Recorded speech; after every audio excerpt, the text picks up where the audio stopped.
Everyone thought I was doing well. And maybe that was my fault, because I became very good at looking okay while breaking quietly. January entered my life like a motivational speaker. Loud, confident, full of promises it didn't intend to keep. My phone buzzed past midnight. This is our year. New levels only. No more suffering.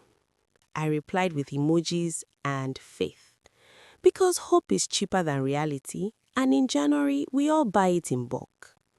My name is Sadi, and at the start of the year, life looked fine on me. I had a job, a roof over my head, data, and in this country, data is proof of stability. On paper, I was okay. My best friend Tolu came over one afternoon, flung herself on my bed and declared, by December, we go dey laugh at this struggle. We laughed immediately, because laughter is how we survive predictions.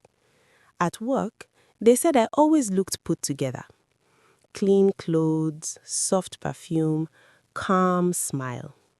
Nobody knew I rotated outfits like a DJ. Nobody knew my iron worked harder than my salary. By February, salary started doing hide and seek. HR sent emails full of grammar. We appreciate your patience. Patience doesn't pay transport fare. But every morning, I still showed up. Because in this country, poverty does not excuse absence. At my cousin Kunle's wedding, an auntie held my hand. Sade, you are glowing, oh. God has done it. I smiled until my cheeks hurt.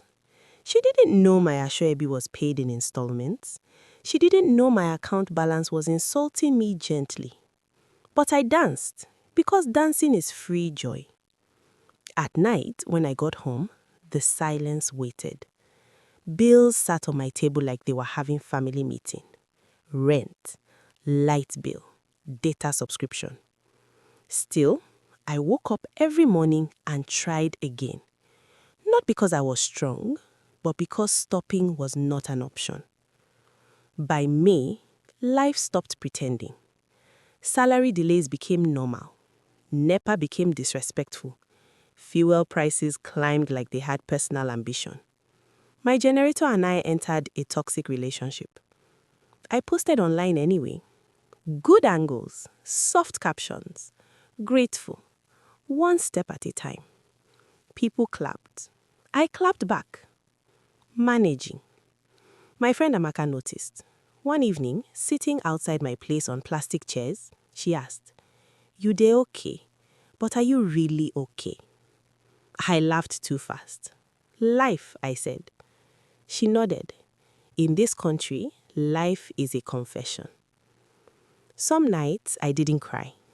I just lay on my bed, staring at the ceiling fan. Round and round, like my thoughts. Not praying, not complaining. Just buffering. My mother called often. "Have you eaten?" "Yes, ma." Sometimes I had. Sometimes Gary was performing miracles. But our mothers don't need honesty. They need peace. She'd say, "God will do it." And I'd say, "Amen," hoping God heard tiredness too. By August, I realized something painful. I wasn't progressing. I was maintaining. Maintaining rent, maintaining sanity, maintaining appearance. Survival dressed as stability. And I was tired of pretending it didn't weigh anything. December arrived quietly. No big testimony, no life-changing alert, no miracle job. Just me, still standing. At our end-of-year hangout, Tolu raised her drink. To growth. Everyone cheered. I raised mine too. Because growth isn't always loud. Sometimes growth is still here. Still seen, still kind. Later that night, alone, I thought about the year.